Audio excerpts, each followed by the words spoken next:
సాక్షి పేపర్లో ఏం రాశారంటే కూటమి ప్రభుత్వం అధికారంలోకి వచ్చిన తర్వాత విపరీతంగా కరెంటు బిల్లులు పెరిగినాయి అని చెప్పి వాళ్ళ పొద్దున్నే మళ్ళీ తప్పుడు వార్త మళ్ళీ ఒకటి రాశారు. వాళ్ళు 2019లో మన అధికారం వదిలిపెట్టేసరికి వాళ్ళకి అధికారం మన చేతిలో నుంచి పోయి వాళ్ళకి వచ్చింది. 5 సంవత్సరాల్లో ఓన్లీ ఈ బొగ్గు కొనుగోలు లేకపోతే పవర్ని బయట నుంచి కొనుగోలు చేయటం, అంటే ఇక్కడ తయారు చేయడం ఆపేసి పవర్ కొనుగోలు చేశారు. విపరీతంగా కొనుగోలు చేసి 20,000 కోట్లు భారం వేసి ఎలక్షన్ ముందు దిగిపోయేటప్పుడు మన మీద భారం వేసి వెళ్ళిపోయారు. పోయినసారి అసెంబ్లీలో కూడా వివిధ రకాల క్వశ్చన్లు వేశారు. క్వశ్చన్లు వేస్తే సమర్థవంతంగా మేము ఆన్సర్ చెప్పిన తర్వాత మేరకుండా వెళ్ళిపోయారు. మళ్ళీ వాళ్ళ పేపర్లో రాశారు. ఏం చేస్తున్నారంటే వాళ్ళు చేసిన తప్పులన్నీ కూడా మళ్ళీ మన మీద రుద్దే ప్రయత్నం చేస్తున్నారు. వాళ్ళు చేసిన కరెంటు బిల్లు, వాళ్ళు పెంచిన కరెంటు బిల్లుకు వాళ్ళే ధర్నాలు చేయటం, వాళ్ళే అసెంబ్లీలో క్వశ్చన్లు వేయటం, వాళ్ళు మన మీద రుద్దే ప్రయత్నం చేస్తూ ఉన్నారు.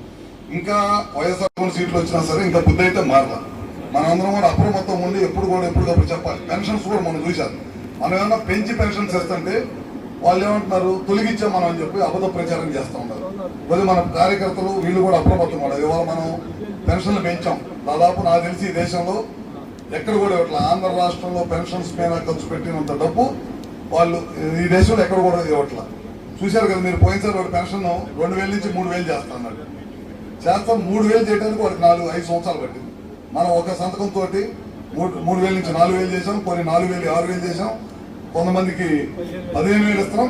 దాదాపు 25 లక్షల మందికి 10,000 ఇచ్చే పెన్షన్స్ కూడా ఉన్నాయి. మనం ఇవాళ రోడ్ల కోసం దాదాపు 800 కోట్లు ఖర్చు పెట్టాం. వాడు 1 కిలోమీటర్ తార్ రోడ్ వేయాలి, 1 కిలోమీటర్ కూడా తార్ రోడ్ వేయాలి. మనం 800 కోట్లు మొదటి విడతగా రిలీజ్ చేసి ఖర్చు పెట్టాం. ఇప్పుడు మళ్ళీ ఒక 600 కోట్లు ఇచ్చారు. రోడ్లు పెట్టాం, ఉచితంగా గ్యాస్ ఇస్తున్నాం. రేపో మాపో మళ్ళీ పిల్లలు చదువుకు డబ్బులు ఇస్తామని చెప్తున్నాం, రైతులకి డబ్బులు ఇస్తామని చెప్తున్నాం. ఇవన్నీ కూడా మనం ఒకదాని తర్వాత ఒకటి చేస్తున్నాం. డెవలప్మెంట్ చేస్తున్నాం, సంక్షేమం రెండు వెళ్తా ఉన్నాం అన్నమాట. కానీ వాళ్ళు అబద్ధ ప్రచారాలు చేస్తా మళ్ళీ మన ప్రజల్నే మళ్ళీ కన్ఫ్యూజ్ చేయడానికి ప్రయత్నం చేస్తా ఉన్నారు. తెలుగుదేశం నాయకులు కానీ కార్యకర్తలు కానీ అప్రమత్తంగా ఉండాలి. వాళ్ళ ప్రభుత్వం సంగతి మీకు తెలియదు కదా. ఒక 5 సంవత్సరాలు అవకాశం ఇస్తే ఈ రాష్ట్రం 20 సంవత్సరాలు వెనక తీసుకెళ్ళారు. కానీ ఖచ్చితంగా అందరూ కూడా అప్రమత్తంగా ఉండాలి. చంద్రబాబు గారి నాయకత్వంలో కూటమి ప్రభుత్వం ఖచ్చితంగా ఏదైతే ఆ రోజు హామీ ఇచ్చామో అవన్నీ చేస్తాం. అవే కాకుండా రాజధాని పూర్తి చేస్తారు, పోలవరం పూర్తి చేసే ప్రక్రియ ఉన్నాడు. వాడు 5 సంవత్సరాలు కాంట్రాక్ట్ మార్చడం వల్ల డయాఫ్రామ్ వాల్ మొత్తం కొట్టుకుపోయి వాళ్ళు మళ్ళీ 400 కోట్ల రూపాయలతో అయిపోయే డయాఫ్రామ్ వాల్ వాళ్ళు మళ్ళీ 1000 కోట్ల రూపాయలు ఖర్చు పెట్టాల్సి వచ్చింది. ఇవన్నీ భారం ఎవరి మీద పడుతుంటే మన ప్రజల మీద పడుతుంది.